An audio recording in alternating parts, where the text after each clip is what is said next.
So have you heard the Rolling Stones song, I Can't Get No Satisfaction? Well, that song could have been written about step two of a midlife crisis because that is what step two is all about. Now, most people waste an incredible amount of their life on step two of their midlife crisis. And if you leave your midlife crisis alone without practicing the right techniques, then get used to being dissatisfaction and worse being the theme of your life. Now, most people that do recognize step two, if you're between the ages of 37 and 40, you probably already have a fairly steady meditation practice or some kind of other self-awareness practice.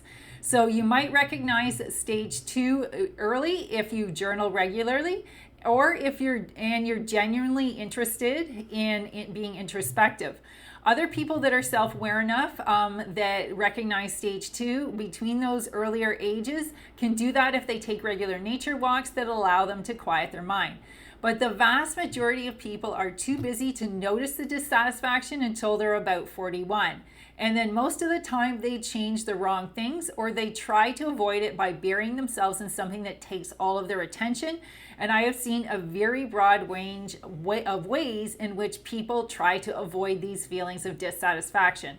So if you're in step two of a midlife crisis, which is making a lot of changes in your life that have still left you not feeling empowered, with other typical side effects being either exhaustion or anger, and get from just trying to do things that just aren't getting you to that fulfillment, then with a bit of knowledge you can get into step three pretty quickly. And if you get all the way to step six, will give you satisfaction, plus many other situations resolve themselves nicely.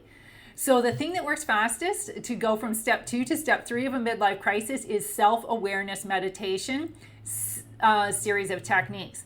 So for people that don't want to meditate, it's going to take a lot longer to deal with your midlife crisis and the resulting challenging negative feelings. Now, the meditations don't have to be hard. That's the biggest complaint I have or I hear from people is I don't like to meditate because it's boring. So if you're doing a meditation at the right level, it won't be boring. Boring means that the practice is too hard.